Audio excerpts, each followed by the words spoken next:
संस्कृताय मित्रों, अहम वर्षा भवतां सर्वेषां हार्दिक स्वागतम एवं अभिनंदनम करोमि। तो मित्रों, आज हम आपको विज्ञान शाकुंतलम की जो संस्कृत प्रश्नोत्तरी चल रही थी उसकी प्रश्नोत्तरी का प्रश्न 365 लेकर आए हैं। 365 से और लगभग इसमें 30 प्रश्नों की प्रश्नोत्तरी कराएंगे। प्रश्न देखिए। दूरीकृता खलु गुणई उद्यानलता वनलता भी, यहाँ वनलता भी से किसका संकेत किया गया है? रानियों का या तापस कुमारियों का या जंगली पशुओं का या उद्यान सेविकाओं का? तो इसमें तापस कुमारियों का संकेत किया गया है। प्रश्न देखिए। सोमतीर्थ जाते समय अतिथि सत्कार का दायित्व कनु ने किसको दिया था? शिष्य शार्दूल को दिया था, गौतमी को दिया था, शकुंतला को दिया था या प्रियंवदा को दिया था? तो वो शकुंतला को दिया था। फिर देखिए। आश्रम मृगो एवं न हंतव्यो न हंतव्य है, यह कथन किसने किससे कहा? वैखानस ने दुष्यंत से, कर्म ने शकुंतला से, राजा ने सूत से और शिष्य ने गुरु से कहा था। तो ये वैखानस है। दुष्यंत तथा शकुंतला का पुनर्मिलन किस अंक में होता है? चतुर्थ में, तृतीय में, सप्तम में या प्रथम में? तो सप्तम में। अभिज्ञान शाकुंतलम के समालोचकों ने किसे निसर्ग कन्या की उपाधि दी? प्रियंवदा को, शकुंतला को, अनसुईया को या मेनका को? तो शकुंतला को दी थी। अभिज्ञान शाकुंतलम के किन अंकों में अनसुईया एवं प्रियंवदा नहीं दिखलाई पड़ती हैं? प्रथम एवं षष्ठ अंकों में, द्वितीय एवं सप्तम अंक में, तृतीय एवं सप्त अंक में, पंचम षष्ठ एवं सप्तम अंकों में? तो किसमें की गई थी? पंचम, षष्ठम एवं सप्तम अंकों में। अभिज्ञान शाकुंतलम के किन अंकों में शकुंतला की उपस्थिति नहीं है? द्वितीय एवं षष्ठ अंक में, तृतीय एवं सप्त अंक में, पंचम एवं षष्ठ अंक में, द्वितीय एवं चतुर्थ अंक में? तो द्वितीय एवं षष्ठ अंक में दी थी। अभिज्ञान शाकुंतलम महर्षि कर्ण दिखलाई पड़ते हैं सभी अंकों में, केवल चतुर्थ अंक में, प्रथम अंक छोड़कर सभी अंकों में केवल चतुर्थ एवं पंचम अंक में। तो ये केवल चतुर्थ अंक में अभिज्ञान शाकुंतलम में महर्षि कर्ण दिखलाई पड़ते हैं, केवल चतुर्थ अंक में। अभिज्ञान शाकुंतलम में विदूषक माध्यव का वर्णन प्राप्त होता है द्वितीय, पंचम, षष्ठ अंक में, प्रथम एवं तृतीय अंक में, द्वितीय एवं तृतीय अंक में, द्वितीय एवं चतुर्थ अंक में। तो द्वितीय, पंचम एवं षष्ठ अंक में। अभिज्ञान शाकुंतलम में राजा की मनः स्थिति जानने के लिए मेनका की सखी सानुमति किस अंक में आती है?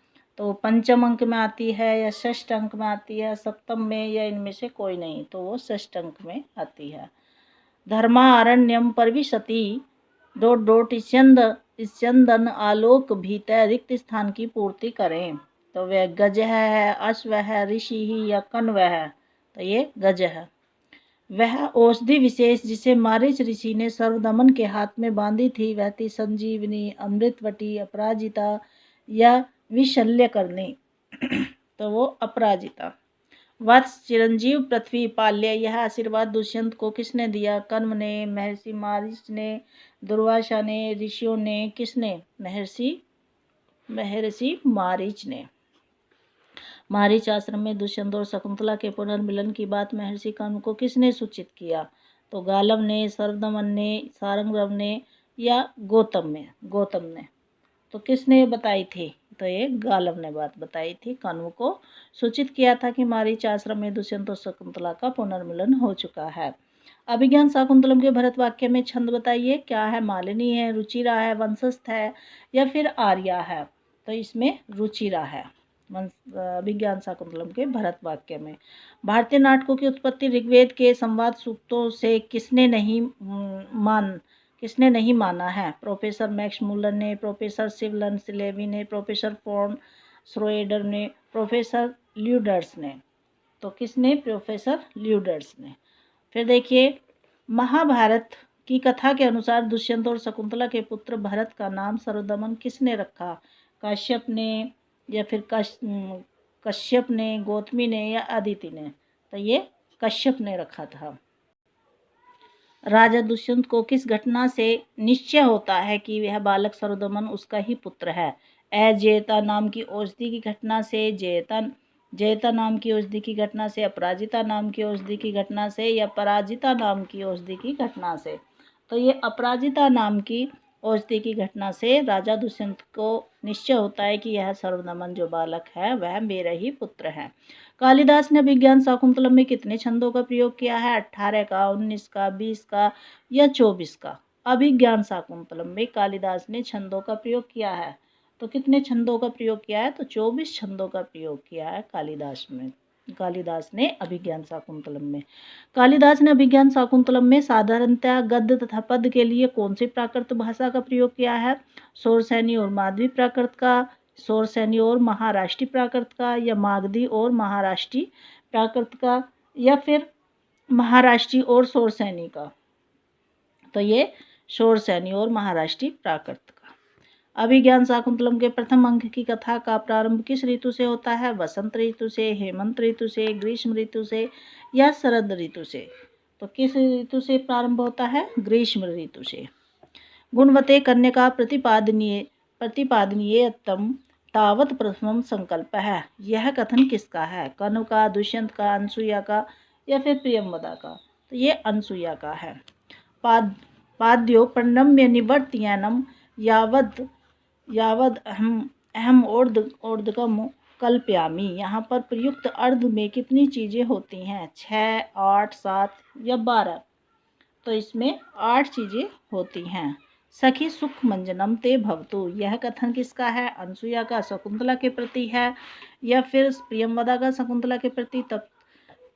तपस्विनी का शकुंतला के प्रति, प्रियंवदा और अनसुया का शकुंतला के प्रति। तो ये प्रियंवदा और अनसुया का शकुंतला के प्रति।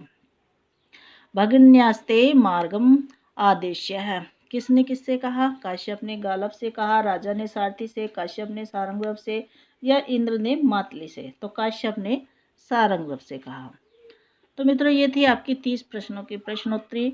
और प्रश्नोत्तरी आपके लिए बहुत ही मोस्ट इम्पोर्टेंट है, आपकी टीजीटी के लिए। पीजीटी और एसटीजीटी की जो भर्ती निकली हुई है उसके लिए भी ये मोस्ट इम्पोर्टेंट है। अभिज्ञान शाकुंतलम उनके सिलेबस में है। और प्रश्न को बार बार आप रिपीट करिए और अपनी टीजीटी की तैयारी का विशेष ध्यान रखिए, कंटिन्यू अपनी पढ़ाई को रखिए। इसी के साथ मैं अपनी वाणी को विराम देना चाहती हूँ। कल फिर मिलेंगे एक नई वीडियो के साथ, इसी की प्रश्नोत्तरी के साथ जो आगे की करेंगे। कम से कम इसमें 500 से अधिक प्रश्नोत्तरी है।